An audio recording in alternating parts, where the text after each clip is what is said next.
Mi prometido puso a mis hijos en clase económica mientras él y sus hijos viajaban en primera clase.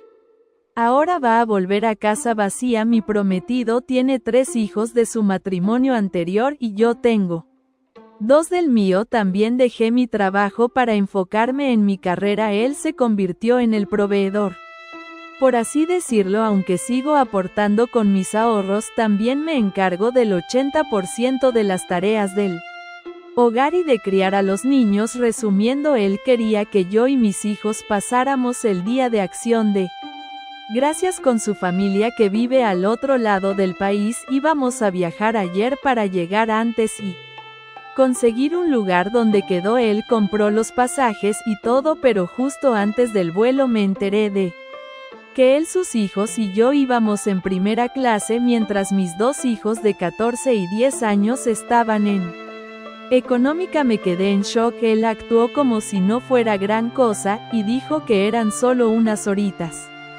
que los niños aguantarían. Le pregunté cómo podía pensar que eso era aceptable y se enojó. Dijo que como él pagaba los boletos, se hacía lo que él decía. En ese momento me di la vuelta, agarré a mis hijos y nos fuimos del aeropuerto. Él vino detrás gritando que volviéramos, pero me negué y le dije que ya no quería pasar el feriado con su familia. Mi hijo menor lloró porque nunca había volado sin mí. Él se fue con sus hijos. Yo y los niños nos quedamos en casa. No para de llamarme para criticarme.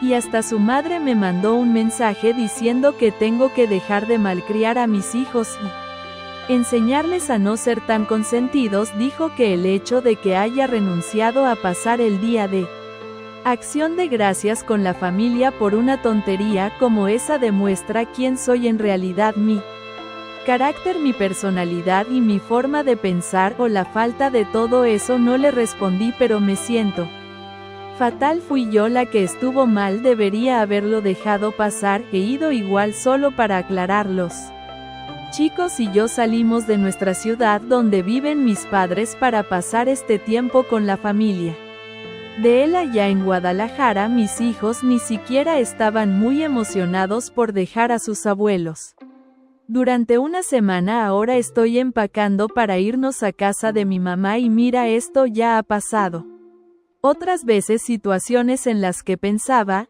esto no está bien, pero lo dejaba pasar porque ya invertí mucho en esta relación. Pensaba que no valía la pena pelear por eso, sin contar que él ya intentó presionarme para que dejara la carrera.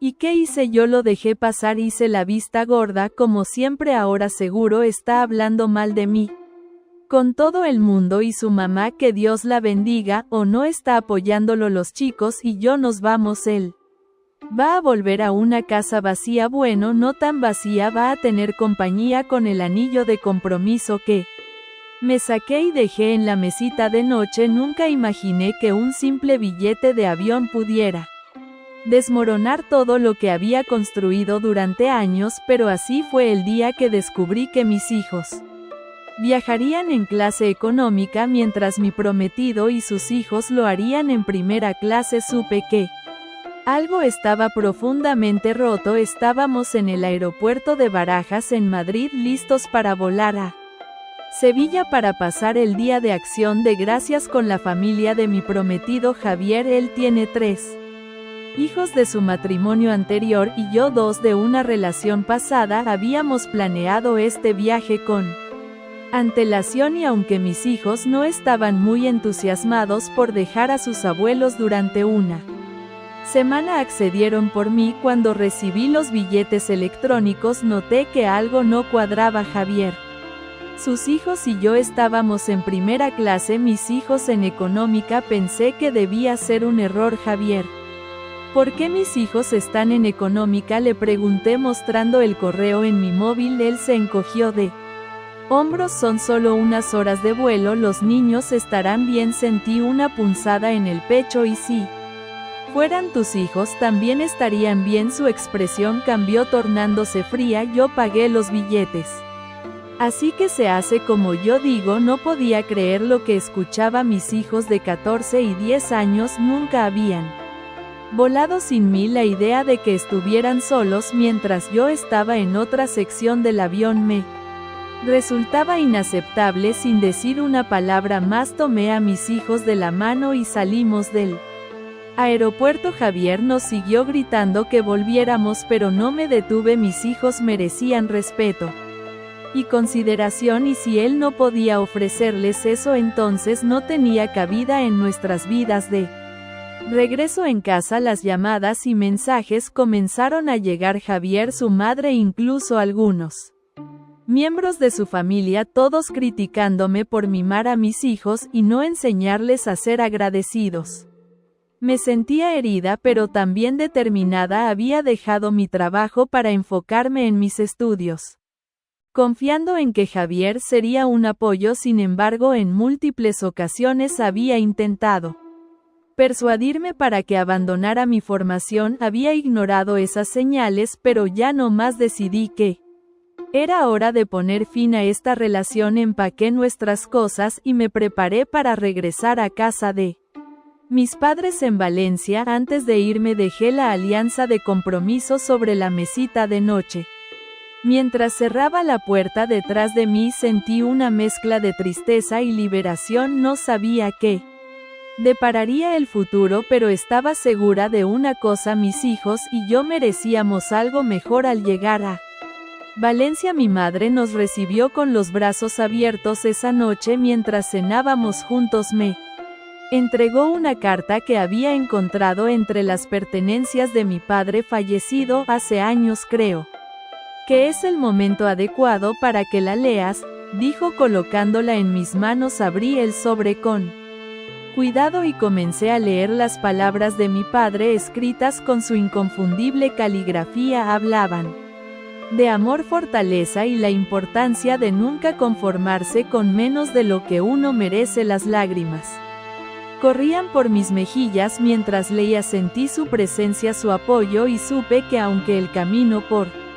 delante sería difícil, no estaba sola. Esa noche, mientras me preparaba para dormir, mi móvil vibró con una notificación. Era un mensaje de una antigua amiga, Lucía, a quien no veía desde hacía años. Hola Clara, me enteré de lo que pasó. Si necesitas hablar, estoy aquí. Sonreí sintiendo una chispa de esperanza. Tal vez este era el comienzo de una nueva etapa, una en la que finalmente podría encontrar mi propio camino. No sé si alguna vez habéis sentido eso de que la vida de repente se divide en un antes y un después. Pues para mí ese momento fue cuando me senté con mi madre en el sofá del salón, aún con la carta de mi padre temblando en mis manos, y ella me miró con los ojos húmedos sin decir nada. No hacía falta. Sabía que esa carta me había tocado una fibra que llevaba demasiado tiempo ignorando. Papá, sabía, le dije en voz baja, sabía que iba a necesitar esas palabras justo ahora. Ella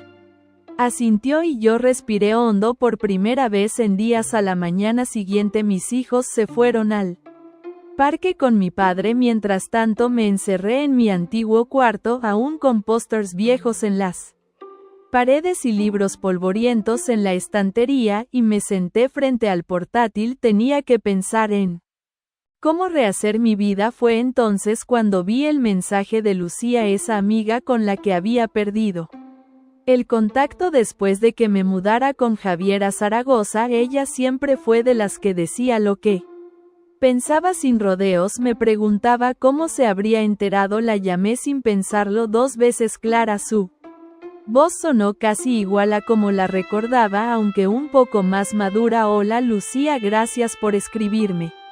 Ha sido una semana bastante dura, ya me imagino. Supe lo del aeropuerto. ¿Por a qué trabaja en la aerolínea? Me lo contó entre lágrimas. Dice que nunca había visto una escena tan injusta. Esa frase me hizo tragar saliva, no por pena sino por rabia. Alguien más lo había visto, alguien más sabía que no era yo la que exageraba. Estoy intentando recomponer todo, le dije. A veces me siento culpable, otras furiosa. No sé si hice bien. Hiciste lo correcto, sentenció, y sabes que tengo algo que puede Interesarte. Lucía me contó que ahora trabajaba como asesora jurídica para mujeres que atravesaban situaciones de dependencia emocional y económica. Había fundado una red en Valencia que apoyaba casos como el mío. No solo tienes derecho a recuperar tu vida clara, también puedes reclamar lo que es tuyo legal y emocionalmente. Mi cuerpo entero se tensó al escuchar eso.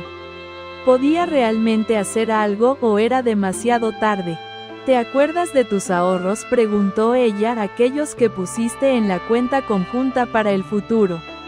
Sí, respondí, ya intuyendo por dónde iba. Podemos rastrear esos fondos si Javier los usó de forma indebida. Puedes reclamar. No sabía si llorar, reír o simplemente agradecerle. Por primera vez sentí que tenía una herramienta en la mano, que no era solo una víctima de una relación desigual. Esa noche, después de hablar con Lucía, me senté con mis hijos y les conté parte de lo que estaba pasando con lenguaje sencillo, claro. No quería que crecieran creyendo que el amor debía doler o dividir. Vamos a empezar de nuevo los tres, les dije, y esta vez no dejaremos que nadie nos quite el lugar que merecemos. Mi hijo pequeño se acercó y me abrazó fuerte. Mamá, ¿vas a volver a sonreír como antes? Tragué el nudo en la garganta. Voy a sonreír más, cariño, mucho más. A los pocos días, Lucía y yo fuimos a ver a una notaria amiga suya. Allí comenzó el proceso legal. Me sentía como si por fin tuviera los pies en la tierra. Sin embargo, lo que no esperaba era lo que descubriríamos. Un extracto bancario escondido entre otros papeles mostraba una transferencia de miles de euros hecha por Javier a una cuenta desconocida apenas 2 semanas antes del viaje. Cara, esto no es solo una injusticia familiar, me dijo Lucía con el ceño fruncido, esto puede ser un delito. Mi estómago se encogió. No sabía que el infierno que había vivido hasta ahora era solo la superficie. Lucía cerró la carpeta con lentitud, sin apartar la mirada de la hoja donde aparecía la transferencia. El silencio en la pequeña oficina notarial era pesado, como si cada segundo esperara la explosión de una bomba. ¿Tienes idea de quién es esta cuenta?, preguntó. Negué con la cabeza. No reconocía el número, el banco. Nada, y lo que era peor, sentí que tampoco reconocía al hombre con el que había compartido los últimos 3 años de mi vida. Podría ser una cuenta de inversión o de alguien más, añadió Lucía con voz baja pero firme. Vamos a investigarlo. Salimos de allí, y el sol de la tarde en Valencia me pareció más agresivo que reconfortante. Caminamos sin hablar, cada una metida en sus pensamientos. Yo intentaba recordar si alguna vez Javier había mencionado algo sobre esa cuenta, pero no. Él era hábil. Mostraba lo justo, decía lo necesario, siempre con ese tono de falsa seguridad que en su momento me había confundido con liderazgo. Esa noche, después de acostar a los niños, me senté frente al ordenador. Decidí empezar por lo básico. Busqué el número de cuenta en foros de denuncias bancarias, en noticias viejas, en registros públicos. Nada, hasta que entré en el correo antiguo que solía usar cuando vivíamos juntos. Javier me había dicho que borrara ese correo, que ya no lo necesitaba, pero nunca lo hice, y menos mal. Ahí, enterrado entre decenas de promociones, había un recibo de alquiler de un pequeño apartamento en Málaga a nombre de Javier y de otra mujer. Abrí el documento, fecha TR. Meses antes de nuestra ruptura, el mismo mes en que me pidió que no gastara tanto en la matrícula de mis clases porque necesitábamos ahorrar. La cabeza me daba vueltas. No solo me había engañado, sino que había financiado otra vida con mis propios ahorros. Sentí una mezcla de rabia, traición y una sensación punzante de vergüenza. Llamé a Lucía de inmediato. Lo sabía, fue lo primero que dijo cuando le conté. ¿Qué hacemos ahora? Vamos a exponerlo, pero no así. No con rabia, con inteligencia. Vas a recuperarlo. Que es tuyo y él va a quedar retratado como lo que realmente es. Me explicó que si conseguíamos vincular el dinero a una relación sentimental fuera del acuerdo familiar, podía iniciar una demanda por administración desleal de bienes. No era fácil, pero era posible. La noticia me golpeó al día siguiente como un rayo. Javier, después de enterarse de mis movimientos legales, había intentado denunciarme por abandono injustificado de hogar común. Quería usar eso para desacreditarme en caso de una reclamación judicial. No sé cómo describir la mezcla de risa y asco que sentí. Está desesperado, dijo Lucía, y eso juega a nuestro favor. Los que pierden el control cometen errores. Me obligué a no contestarle, a no caer en provocaciones, pero cada nuevo movimiento suyo me hacía ver más claro algo que había estado negando durante años. Yo nunca estuve construyendo un hogar con Javier, estaba decorando una jaula con Lucía. Comenzamos a organizar un pequeño dossier, pruebas de uso indebido del dinero, extractos, testimonios, incluso mensajes de voz donde él hablaba de sus gastos. Sin saber que estaba siendo tan explícito, todo era legal, todo era real, y se sentía poderoso, pero como si el destino quisiera lanzarme un nuevo golpe. Esa misma semana recibí una llamada inesperada. Clara Martín, dijo una voz seria al otro lado del teléfono. Sí, soy yo, le llamamos de la comisaría de Málaga. Nos gustaría que se presentara para hacer unas preguntas sobre una denuncia reciente. El nombre mencionado es Javier Llorente. Se me heló la sangre. Col G, con acento agudo, con el corazón latiéndome en la garganta. ¿Qué había hecho ahora? Me senté en el sofá sin poder moverme. Mis hijos jugaban en la habitación contigua, ajenos a la tormenta que se avecinaba. Sentí un escalofrío. No sabía qué iba a encontrar en esa comisaría, pero algo me decía que la verdadera cara de Javier apenas empezaba a mostrarse. Nunca había puesto un pie en una comisaría, y si me lo hubieran dicho hace unos años habría jurado que jamás lo haría, pero ahí estaba yo frente al edificio grisáceo de la Policía Nacional en Málaga, con las palmas sudadas y una carpeta bajo el brazo que contenía cada prueba, cada mentira descubierta. No sabía qué me iban a decir, solo sabía que algo no cuadraba, que algo se estaba desmoronando en silencio y yo necesitaba entenderlo. Me presenté en recepción, di mi nombre y esperé. Una agente joven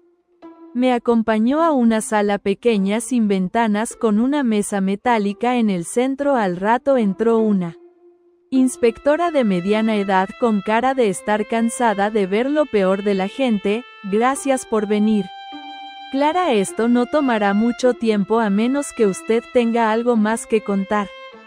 Tragué saliva. Algo más como que abrió una carpeta azul claro, y deslizó una hoja hacia mí. ¿Reconoce este documento? Lo miré. Era una declaración jurada presentada por una mujer llamada Rebeca Montiel. Nunca había oído ese nombre hasta que leí más abajo. Ahí estaba: pareja sentimental de Javier Llorente. Tuve que controlar la respiración. No la conozco. Ella dice que usted amenazó con divulgar información íntima de su relación con el señor Llorente. También afirma que lo ha estado acosando desde su separación. Perdón.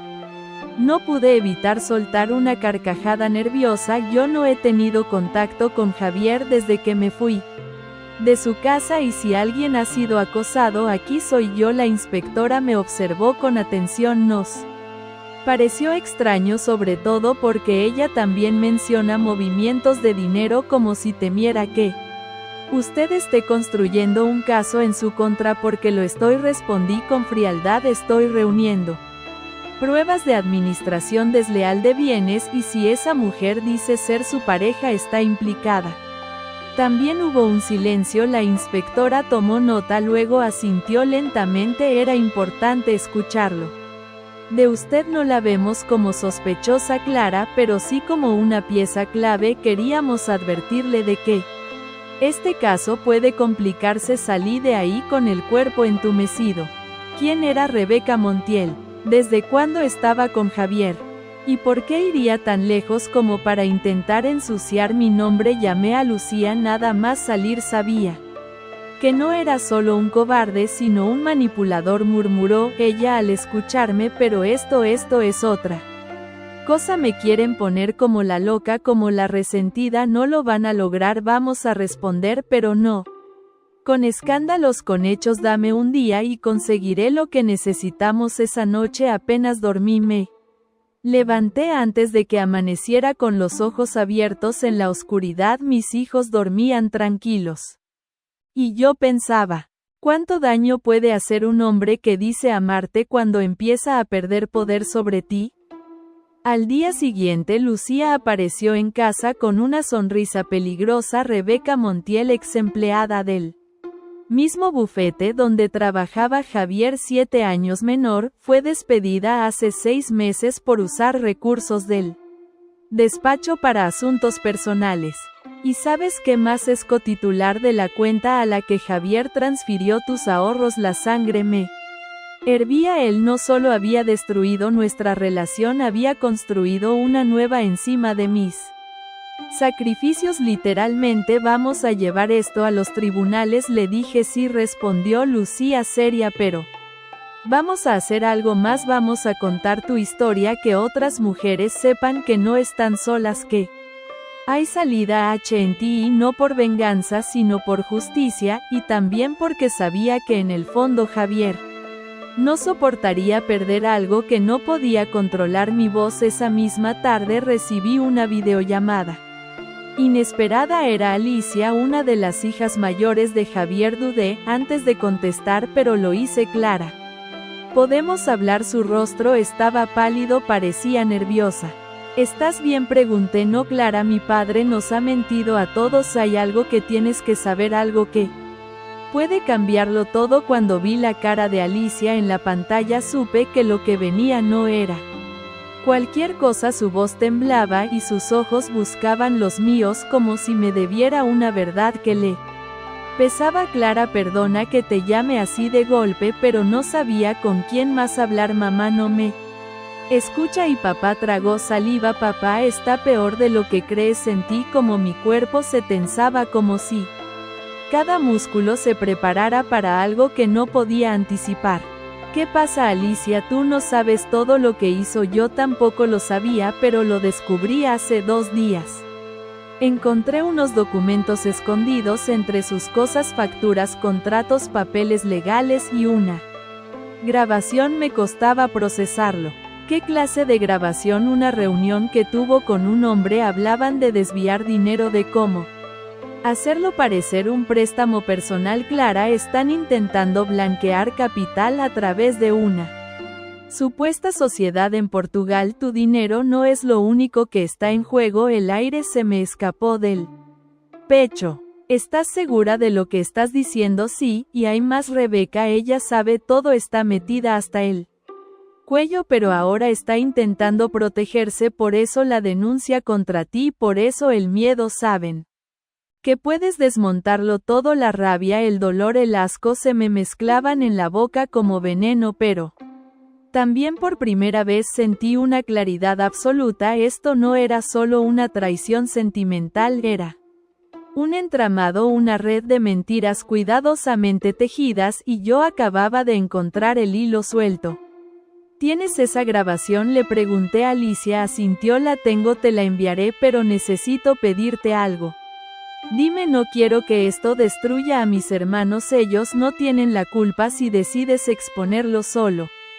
Pido que no arrastres sus nombres. Ellos te querían y aún te quieren. Me dolió oírlo, pero también me dio fuerza. Te prometo que cuidaré de ellos. Lo que quiero es justicia, no arrasar con inocentes.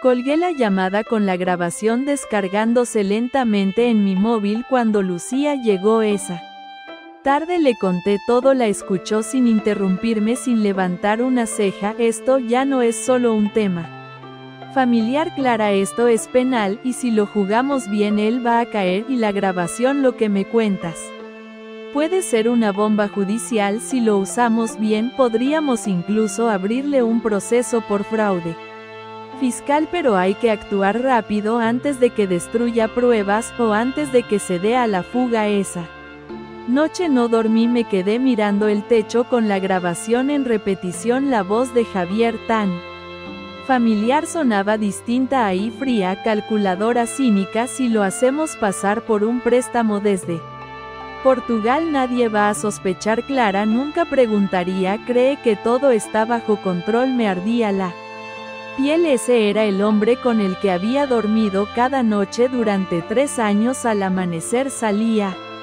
caminar, necesitaba respirar mientras el cielo clareaba sobre Valencia. Tomé una decisión esta misma mañana. Lucía y yo presentamos una denuncia formal ante la Unidad de Delitos Económicos. Entregamos cada documento, cada extracto y sobre todo la grabación. La inspectora que nos atendió no tardó en reconocer la gravedad del asunto. Lo vamos a investigar a fondo, dijo, pero prepárense, este tipo de hombres cuando se sienten acorralados se vuelven impredecibles. Lo sabíamos y aún así estábamos listas. Esa tarde recibí un mensaje desde un número oculto: has cometido un error, vas a arrepentirte de todo esto, no sabes con quién te estás metiendo. Lo leí, lo volví a leer, y luego sonreí porque por primera vez el que tenía miedo era él. Ese mensaje fue la confirmación de todo. Javier ya no era el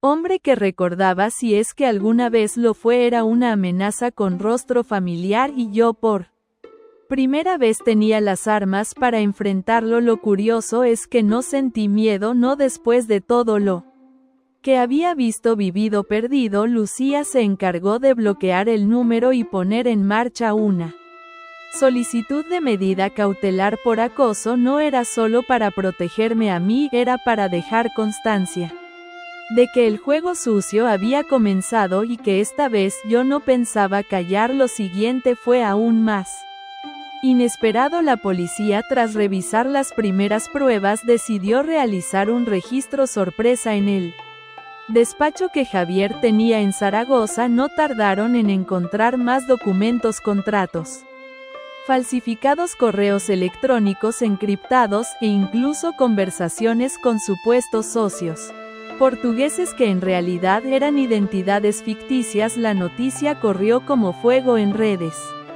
sociales. No fue una filtración oficial, claro, pero alguien lo soltó y, como suele pasar cuando las primeras fichas caen, las demás no tardan en seguir. A los 2 días me llamaron de una emisora local. Clara, hemos seguido tu historia desde que se hizo viral el caso del aeropuerto. Nos gustaría invitarte a una entrevista. Queremos hablar de cómo se ve la manipulación emocional desde dentro. Desde una relación de pareja tuve que pensar, no por miedo sino por los niños, pero finalmente acepté. Porque entendí que mi historia no era solo mía, era el eco de miles de mujeres que alguna vez dudaron de su instinto, que callaron para no romper la armonía, que se sacrificaron pensando que el amor lo valía todo. La entrevista fue tranquila, seria, respetuosa. Hablé con el corazón y cuando terminó los mensajes comenzaron a llegar mujeres de todas partes de España agradeciéndome, contándome sus historias, preguntándome cómo empezar de nuevo. Lucía, le dije esa noche, tenemos que hacer algo más. No quiero que esto termine con Javier en prisión, quiero construir algo. Ella me miró. Su expresión cambió. Estás pensando en la casa de tu abuela, ¿verdad? Asentí. Esa casa ha estado cerrada por años, pero es mía. Podría convertirse en algo más, un refugio, un espacio para empezar otra vez, un lugar para que otras mujeres se reconstruyan. Exacto. Lucía sonrió, no esa sonrisa de cortesía, sino una real de quien entiende el poder de una idea nacida del dolor, y ahí lo supe. Todo lo que había perdido no era nada comparado con lo que estaba por construir, pero el destino, siempre irónico, tenía una última jugada. Para mí ese día estábamos en plena planificación del proyecto, revisando papeles de la propiedad, Cuando recibí una llamada del colegio de mi hijo pequeño, había tenido un ataque de ansiedad durante la clase de historia. Había llorado sin parar diciendo que su padre iba a vengarse. Corrí al colegio.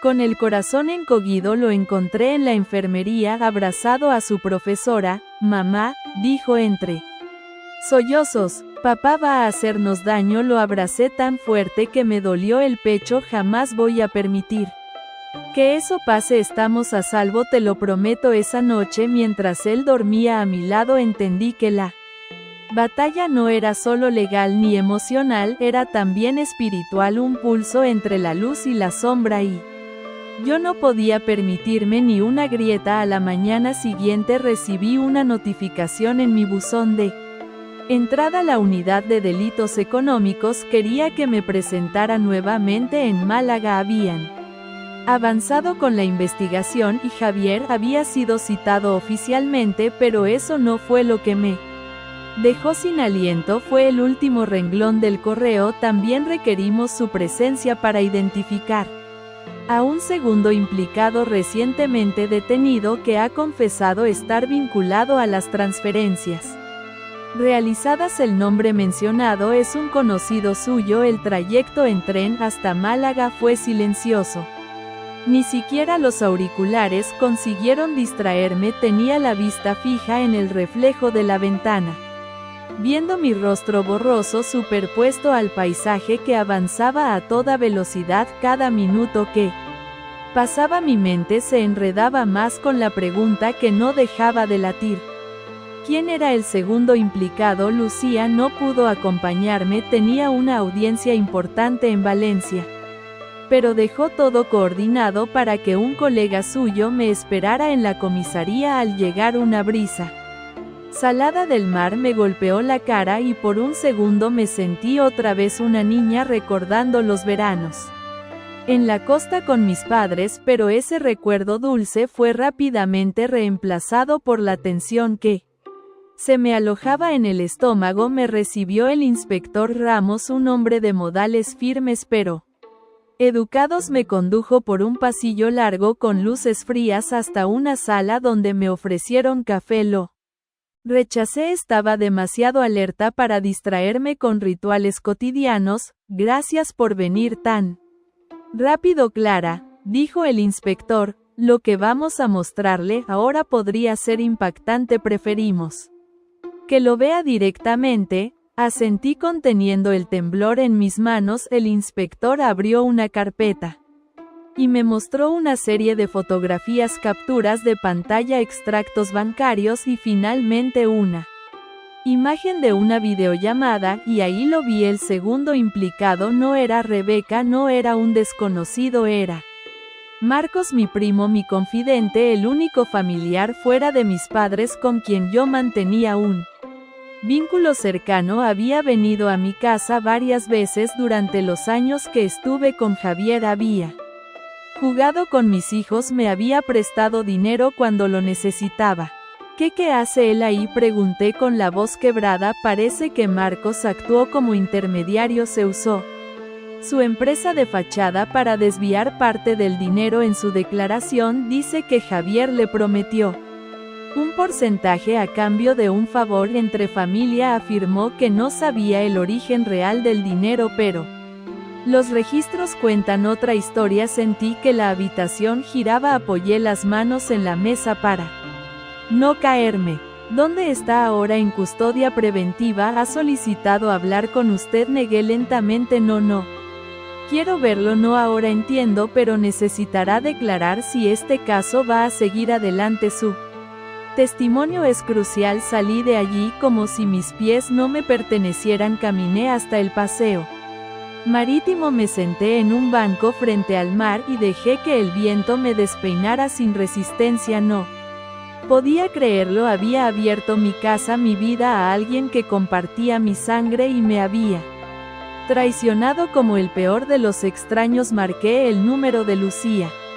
¿Sabías algo de esto?, pregunté sin rodeos. No respondió con tono grave. Pero ahora que lo sabemos, vamos a usarlo. Clara, sé que esto es devastador, pero también es la prueba definitiva de que lo que estás Haciendo no es venganza es justicia, col G. con acento agudo sin decir nada más. Esa noche volví a Valencia con el cuerpo tenso y el corazón endurecido. Al llegar a casa encontré a mis hijos dormidos en el sofá con mi madre cubriéndolos con una manta. La miré, y por primera vez me derrumbé. Lloré sin decir palabra.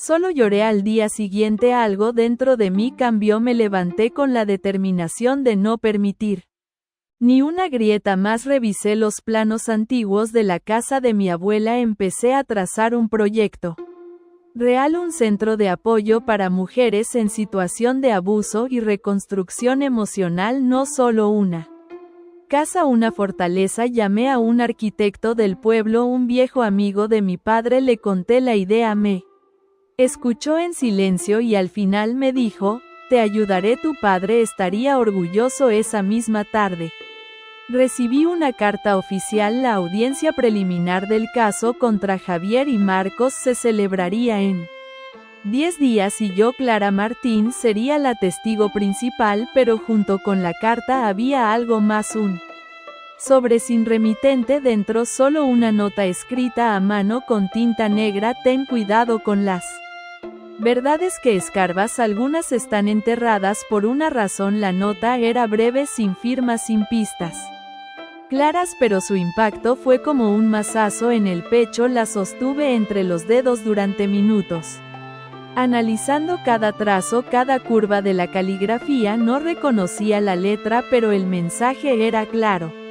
Alguien quería que dejara de escarbar. No lo haría, no después de haber llegado tan lejos. Lucía intentó tranquilizarme, aunque su rostro serio decía lo contrario. Puede ser una provocación, un intento de desestabilizarte antes del juicio. No respondas con miedo, Clara, responde con inteligencia. ¿Y si hay algo más, algo que realmente no sé?, pregunté con la mirada fija en el sobre. Entonces lo sabrás a su tiempo y lo afrontarás como todo lo demás. Decidí guardarme la nota, no se la enseñé a mis padres ni a los niños, no quería preocuparlos más. Había una batalla en curso y necesitaba toda mi energía enfocada. Me sumergí en los planos de la casa de mi abuela. Cada rincón me traía recuerdos. La cocina con su olor a canela, el desván donde solíamos esconder regalos, el jardín que mi madre cuidaba como si fuera un santuario. Una tarde, revisando cajas antiguas que se habían almacenado en el desván, encontré algo que no esperaba: una caja de madera con las iniciales CM grabadas en la tapa. La abrí con cuidado. Dentro había fotos de mi madre joven, cartas amarillentas y entre ellas un diario, pero no era de mi madre, era de mi abuela Carmen. Comencé a leerlo. Sus palabras eran suaves, pero llenas de peso. Relataban una historia que nadie me había contado. Había amado a un hombre que no era mi abuelo, un hombre que la dejó cuando se enteró de que estaba embarazada mi madre. La familia decidió ocultar el escándalo. Mi abuela se casó después con otro hombre que aceptó criar a mi madre como suya. Nadie más lo supo, y esa historia escondida en las sombras había marcado silenciosamente a cada mujer de mi linaje. Sentí que algo encajaba, una especie de patrón que ahora veía con claridad: mujeres que amaban, que se callaban, que sacrificaban todo por proteger a los demás. Mi abuela, mi madre y ahora yo. Cerré el diario con un temblor en las manos. Yo no voy a repetir esa historia, dije en voz baja. Esa misma noche convoqué a una reunión con el arquitecto, Lucía y una amiga que trabajaba en psicología comunitaria. Les mostré el proyecto completo. No será solo un refugio, dije, será un centro de transformación, de empoderamiento, donde las mujeres puedan romper con la cadena del silencio, donde no tengan que ocultar quiénes son, ni a quién han amado, ni lo que han perdido. Lucía sonrió con los ojos húmedos. Este es tu legado, Clara. Pero justo cuando pensaba que todo empezaba a encontrar su rumbo, llegó una llamada que trastocó los cimientos. Era Alicia. Otra vez, Clara, tenemos que hablar urgente. ¿Qué pasa papá? Intentó contactar con alguien de tu familia, con tu madre, fue a su trabajo, está buscando algo, no sé qué es, pero la forma en que habló parecía desesperado, como si supiera que algo más está a punto de salir a la luz. Mi madre que jamás se había metido en todo esto. ¿Por qué ahora? ¿Qué sabía Javier?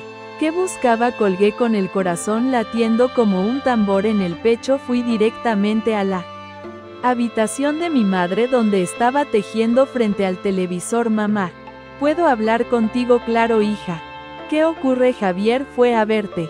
¿Qué te dijo? Ella bajó lentamente las agujas sin mirarme. Aún no me dijo nada que no supiera ya, pero sí me preguntó algo que no esperaba. Me preguntó si tú sabías quién era tu verdadero abuelo. Mi sangre se heló.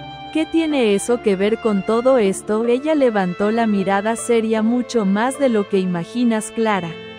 Mucho más. El silencio que siguió a esas palabras fue largo y denso. Mi madre no desvió la mirada, no hizo gestos, no tartamudeó, simplemente esperó a que yo lo asimilara. Mi verdadero abuelo, repetí como si pronunciándolo en voz alta fuera a volverlo menos absurdo. Sí, respondió, y no es tu abuelo con el que creciste creyendo. Carmen, mi madre te lo ocultó por vergüenza y por miedo, pero ese hombre del que escribió en su diario existe, y no solo eso, Clara, es parte de esta historia. Me senté despacio.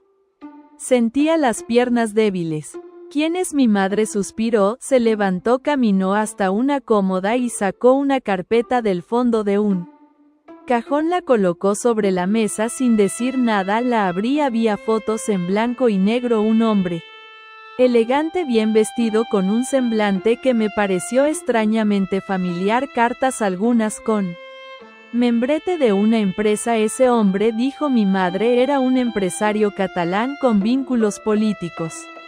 Se llamaba Eliseo Rius. Tu abuela lo conoció cuando trabajaba como secretaria en su empresa. Él ya estaba casado, prometió dejarlo todo por ella, pero cuando supo del embarazo desapareció. Pasé las hojas casi en trance. Una carta sobresalía entre las demás. No era de amor, era una advertencia. Fechada en 1981. Carmen, no te conviene remover esto por tu bien, y el del niño, deja todo como está. El del niño sí, dijo mi madre bajando la voz, porque en ese entonces ella no sabía si el bebé sería niña o niño. Lo que importa es que él no solo la abandonó, la amenazó, y esa empresa fue absorbida años después por un consorcio donde Javier trabajó durante una década. Me costó hablar. ¿Estás diciéndome que Javier sabía esto? Creo que sí, y que se acercó a ti por algo más que amor. Las piezas empezaban a encajar. Javier siempre había mostrado un interés desmedido por mi historia familiar, por las propiedades antiguas, por mis archivos. Decía que le encantaban las raíces, que entender el pasado nos daba poder sobre el futuro. Yo lo tomaba como una especie de romanticismo. Era cálculo. Llamé a Lucía esa noche. Tenemos que revisar los vínculos de Javier con ese consorcio. Tiene que haber un nexo. Ella no tardó en llamarme de vuelta. Loay Rusin Asociados fue absorbida por una firma llamada Nexium en 1999. Javier trabajó para ellos durante 6 años en finanzas estratégicas y sí, estuvo en el equipo legal que trató con herencias olvidadas, propiedades sin reclamar. Y si todo esto fue premeditado, y si me eligió porque sabía quién era mi abuelo, entonces estamos hablando de una estafa emocional. Y si ese diario de tu abuela tiene validez legal, podrías reclamar una parte de los activos originales como descendiente directa. Me temblaban las manos. ¿Y qué pasa con Eliseo Rius? Lucía guardó silencio unos segundos. Murió hace 3 años, pero su hijo sigue vivo y es uno de los principales accionistas de Nexium. La cabeza me daba vueltas. Ya no era solo una historia de amor rota ni de traición personal, era un legado manchado, una venganza con décadas de cocción. Voy a ir hasta el final, Le dije no solo por mí, por mi abuela, por mi madre, por todas las que vinieron antes y por mis hijos, y no estará sola. Clara, la noche anterior al juicio no pude dormir, me levanté y fui al jardín. El cielo estaba despejado, las estrellas brillaban sobre Valencia, como si quisieran decirme algo. Al volver a entrar vi a mis hijos dormidos a salvo bajo el mismo techo que me vio crecer, y lo supe, aunque Javier intentara borrarme, manipularme, ensuciarme, yo había vuelto a ser mía. A las 7 de la mañana nos presentamos en la audiencia provincial. Marcos ya había confesado, Rebeca se había declarado cómplice, Javier, sin embargo, se negaba a hablar, pero cuando me vio entrar en la sala con el diario de mi abuela en la mano, y los ojos firmes, bajó la mirada. Señora Martín, dijo el juez, puede comenzar su declaración. Respiré hondo y hablé. Pero justo al salir de la sala, mientras cruzaba el pasillo, un hombre alto de pelo gris y porte distinguido me detuvo. Clara Martín, dijo sin presentarse, quisiera hablar contigo. Soy Arnaud Rius, y su voz tenía la misma cadencia que la del hombre en la fotografía antigua de mi abuela. Me quedé parada frente a aquel hombre. Arnaud Rius, el apellido resonaba como un eco de siglos, tenía los ojos del mismo color que mi madre y el tono grave al hablar era idéntico al que imaginé en las cartas de Eliseo. Su sola presencia era una paradoja extrañamente familiar, completamente desconocida. ¿Qué quiere?, pregunté sin disimular el recelo. Solo 5 minutos después puedes decidir si quieres saber más o no volver a verme. Nunca, asentí en silencio. Caminamos hacia un banco de piedra frente a la plaza de la audiencia. Allí, bajo el sol de la mañana, me habló. Sé quién eres, supe de ti hace años. Tu abuela escribió a mi padre antes de morir. Él nunca respondió ni se lo dijo a nadie, pero yo encontré la carta cuando él falleció. Lo miré de reojo. No mostraba culpa, pero sí cierto respeto, como si reconociera que estaba en deuda con una historia que nunca le perteneció del todo. Entonces, ¿sabías?, dije. ¿Por qué no hiciste nada? Porque no sabía cómo hacerlo, porque creí que era un error del pasado que debía quedar enterrado. Hasta que tu nombre apareció en el caso de Javier, y entonces entendí que había que reparar algo más que una herida. Guardé silencio. Parte de mí quería gritarle, otra solo quería paz. ¿Y ahora qué? ¿Vienes a ofrecerme parte de la herencia? No vengo a reconocer lo que te pertenece como hija de mi padre, como parte de esta familia. Si lo deseas, podemos iniciar un proceso legal para que se reconozca tu filiación. No es solo un tema económico, Clara, es cerrar un círculo. Me quedé mirándolo y pensé en mi abuela, en todo lo que cayó en mi madre cargando un apellido que no era el suyo, en mí construyendo sobre ruinas sin nombre, no por dinero sino por justicia. Quiero hacerlo, dije. Entonces, cuenta conmigo. Nos despedimos con un apretón de manos y supe que por fin algo se había corregido. El juicio avanzó. Javier fue declarado culpable de fraude, administración desleal y uso de identidades falsas para apropiación de fondos. Rebeca recibió una condena menor tras cooperar con la justicia. Marcos aceptó su pena sin apelación, y aunque fue doloroso, corté todo vínculo, no por rencor, sino por salud. Un mes después inauguramos el Centro Carmen Martín, en honor a mi abuela. Era un espacio luminoso con habitaciones privadas, jardines, una biblioteca comunitaria y talleres. Mujeres de toda la comunidad valenciana comenzaron a llegar, algunas con hijos, algunas solas, todas con una historia a cuestas. Durante la ceremonia de apertura hablé ante una sala llena. Este lugar no nace de la perfección, dije, nace del caos, del silencio, del abandono, pero también del coraje. Aquí nadie tiene que fingir fuerza, aquí se reconstruyen alas, no jaulas. Recibí abrazos de muchas mujeres, lloramos juntas, reímos, y cuando volví a casa esa noche mis hijos me esperaban con un cartel hecho a mano. Mamá, nuestra heroína, el corazón me explotó de amor. Lucía, por su parte, se convirtió en socia permanente del centro. Entre las dos organizamos charlas, asesorías y hasta un pequeño fondo de becas para estudios de mujeres en situación vulnerable. Alicia volvió a visitarme meses después. Quería saber si podía ser voluntaria en el centro. Quiero cambiar el peso de mi apellido, me dijo, y así lo hizo. Y Javier cumple una condena de 6 años. En su primera audiencia de apelación pidió perdón públicamente, no por mí, por sus hijos. Nunca volvió a intentar contactarme y yo nunca volví a mirar atrás. Hoy, cuando paseo por el jardín del centro, veo las flores que sembramos florecer como metáfora de todo lo que renace cuando una mujer decide volver a sí misma. Y cuando me detengo, a veces escucho la voz de mi abuela susurrando desde algún rincón del pasado.